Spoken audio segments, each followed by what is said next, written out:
education policy. India got it in 2020 and in Nepal got it in 2019. And in this context, I just want to share some of the ideas that I have. The very question is, for me here, I look at the culture a little bit differently, much in wider sense. For example, when we talk of a large number of people do collectively for extended period of time, that means nowadays I can say that the way that we are doing this webinar and online teaching and all that kind of things has become our part of culture. Or for example, when we go to the office, commute by bus or public transport or personal transport, and that is also part of our culture. And as time passes on, our cultural practices what changes. And suppose in this way, we have a habit of nowadays sipping bed tea early in the morning, and then we start our day. And this is also become part of our culture. Commuting to office, shopping in malls, and sending our children to English medium schools. These are some of the cultural practices that we have developed in recently. So I take it that tea has become an integral part of our cultural life, because the way that Europeans introduced tea in Indian subcontinent sometimes 400 years ago, we have accepted it is not anything there foreign in it. And the same thing, cricket, Britishers brought cricket to Indian subcontinent. And again, what we did was, cricket is more to us than European people today. And in the same way, we have a craze for the English language, not only in India, but in other parts of South Asia, whether you go to Lahore or whether you go to Dhaka or Shillong or in Kathmandu, there is a great craze for all these kind of practices there. And now introducing the agenda is that we see that our Indian subcontinent had a great reputation for higher education in ancient India. From ancient times, we used to have the universities like Taxila, Nalanda, and all those kind of things. And scholars from home and abroad used to come there. But since there are something that different things happen, and after the Dark Ages started, the invaders from other part of the country, and they destroyed our cultural heritage in some ways, but still we preserve that one. And the drastic change that came to the South Asian continents, Indian subcontinent particularly, is that the arrival of the Britishers in India. And these British people brought lots of things, and our cultural practices completely changed. We started, I still remember when I used to be a child, then on birthdays, my mother used to take to a temple and we used to have a worship there and come back. And we used to share the things that we have at home with friends and all that kind of things. But all these kind of practices that we used to have completely changed now. And my daughters nowadays, they don't want to have a birthday of that kind. And it is completely changed kind of things.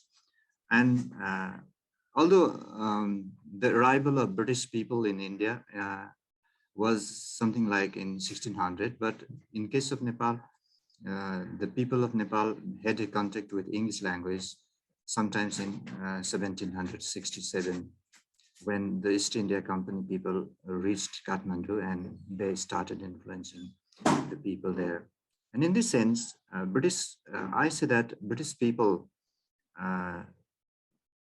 gave us, in one sense, I said tea. I grew up in the northeastern India, and that is particularly Manipur and Assam.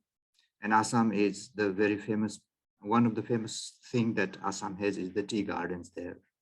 And I still remember that elderly people saying that this land, the land of the, especially those people who were tribal people, and Britishers took away their lands and they started planting the tea. And these tea gardens, in one sense, were very important for us even today. And what happened exactly was that Britishers took away the land of these tribal people, and these tribal people were not able to gain the ownership of the land, and they remained as laborers in these tea gardens forever. And still their communities, that particular communities are still working in the tea garden as always. And similarly, we say that we have got some of the greatest cricketers in the world, like Sachin Tendulkar and Dhoni and so many others.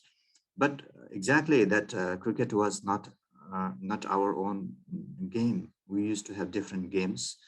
But the thing that we excel in it, and nowadays no Indians or no one from South Asia think that cricket is something foreign to us. And in the same way, this is the English language, and that happened to us. And nowadays we have developed a different kind of perspectives about the English language. We sometimes we get it that English, should we teach English in our classroom?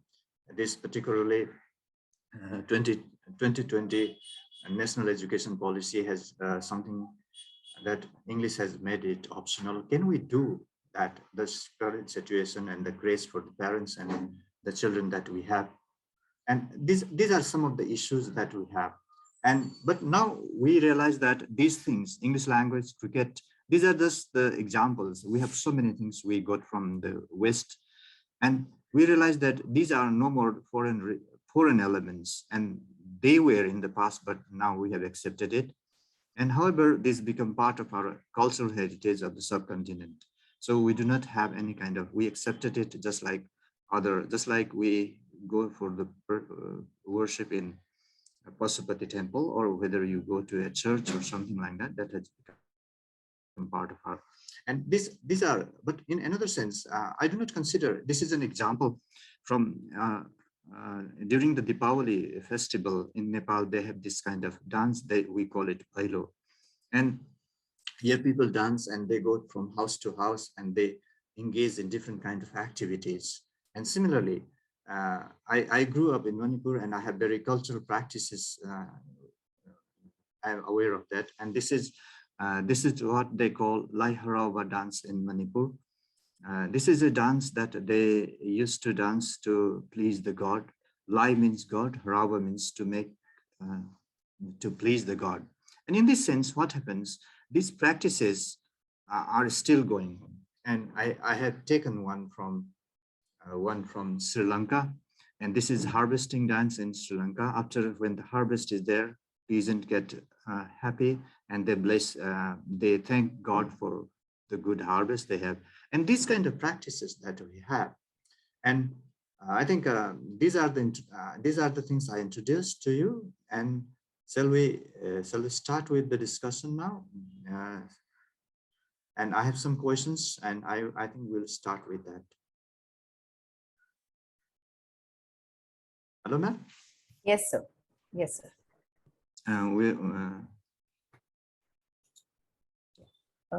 Do we have any questions for TIKARAM, sir?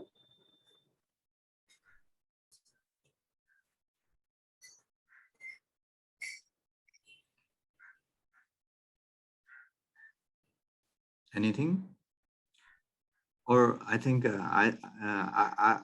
I should ask for some of the opinions from the audience as well. Now, Yes, we sir. should start that in that way, ma'am, right? Yes, sir. So, can Sure, we have ma'am. your video on, sir? So, Oh, sorry.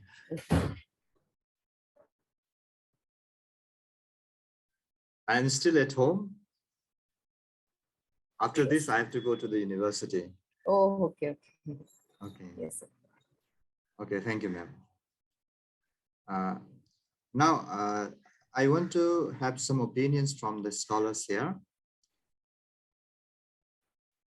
That is, now, we just talk about, I was talking about that, for example, one particular thing, when we were talking of National Education Policy 2020 of India, one particular thing is that especially it has taken a drastic change. I was a student of second batch when 1986 education policy was introduced in India, and it was quite a long time back, and almost it is 35 years, and we got it recently, and I think we will get implemented by 2020, and it is time to discuss this one. One particular thing is that one of the factors that it has is that for the assessment, gradually, what we used to have in Indian subcontinent, whether it is India or Nepal, almost is the same. Then we used to teach, teachers used to teach, and students used to take notes or read or something like that. And at the end of the year or at the end of the semester, we used to have 100 marks exam, and that was the evaluation pattern. It is a little bit changed now. Something I noticed was the student has a way to self-evaluate himself or herself. And that evaluation process is also one of the important things, that he or she can also, her assignment can be also evaluated by the peers, the classmates, right? And third thing is that based on that, and the performance, overall performance of the student is evaluated by the teacher. And this is the thing that I was very much interested in. I feel it is very good practice, but is that possible in the context that we are living? Because our society is, teacher is something like a divine, not only because we came from that cultural practices. And how can we do that one? Is that possible? Is that kind of practice in Indian subcontinent? Are we doing that kind of things? Anything? What is your experience about that? So, in your continuation to your question and your thought about the culture, there's a question for you that has come from the participant. What are we doing for conserving our heritage culture? Okay.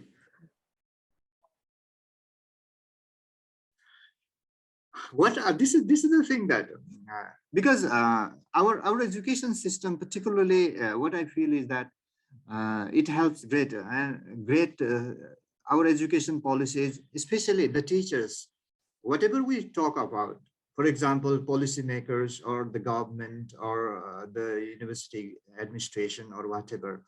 But the thing that we as teachers go to the classroom is one particular thing we at Kathmandu University do is, most of we teach masters, MPhil and PhD students.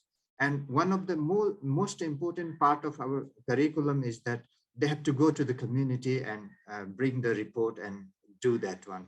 And they will write a dissertation or sometimes project work. And these children, when they go to the community, they understand how does a community function. And I always emphasize the indigenous knowledge system. Ma'am, here in Kathmandu, we used to have different kinds of cultural. Kathmandu is famous for art and craft and that kind of things. And our students go there and they study that. Once we study and they bring the report, and that can be published in certain journals or something like that. And this is the good way of preserving our indigenous knowledge system. And I always emphasize, why do you bring your theories from always from the West, and you put the data from your field work and you develop and you say that this is good or this is bad? That means when we do that kind of things, we always look at the our issues from the Western eye. But our problems are ours. Problems do not come from, our problems do not come from Germany or from UK or from USA. Our problems are here, and we have to look at our own practices that we are doing. And once we start doing that one, our students write the values of Deepavali, how they are celebrating, and what are the changes that have been taking place. They talk to the elderly people and how we are celebrating Holi, for example. I think 10 years back in Kathmandu, for 1 week, we couldn't go out in the street during the Holi week, when we were used to have celebration of the Holi festival. When you were walking, if someone sees a girl, then they used to throw all those kind of nasty things. But nowadays it has been improved. Even on the day of Holi, my daughter and I went out. Nobody, even single person, hit with the rung and all that kind of dirty water there. And that is the thing that happened. We have to preserve the good things, and we have to leave out those things which were not good. I think this can be done. Our students themselves, they have to go to the community and work there, and we have to bring, university doesn't do anything, but we have to encourage our students, because they are the thing who can preserve that kind of things. Thank you, ma'am. I hope I answered the question. Thank you, sir. Thank you, sir. Any more questions for sir, or we can move on to the next presenter? Is there any more questions for sir? I think in the morning you have given them a lot One of... more thing, ma'am. Yes. What we did, Kathmandu has a great heritage site. Different UN and UNESCO also recognize this one. But what exactly happened was during the earthquake in 2015, many of them got crashed and they have been dismantled, and now the rebuild process is going on. And many of our students, especially from the School of Arts students, they went to these sites and they helped the engineers and other workers to preserve, and most of them are now exactly the same patient they were able to. And it is not the government that do, it is our heritage that gives the identity to us. And these children went there, they studied, and they found, because one important thing that those people who used to have elderly parents, grandparents, and the legends were there, and these children brought those kind of legends. We documented and we made the replica first, and whether that particular represents exactly that one, the material. And this was good practice, and this tradition has been passed on to the next generation, and they are writing, and it was very exciting, and they did great job. I think this is one of the best way to preserve our heritage culture that we have.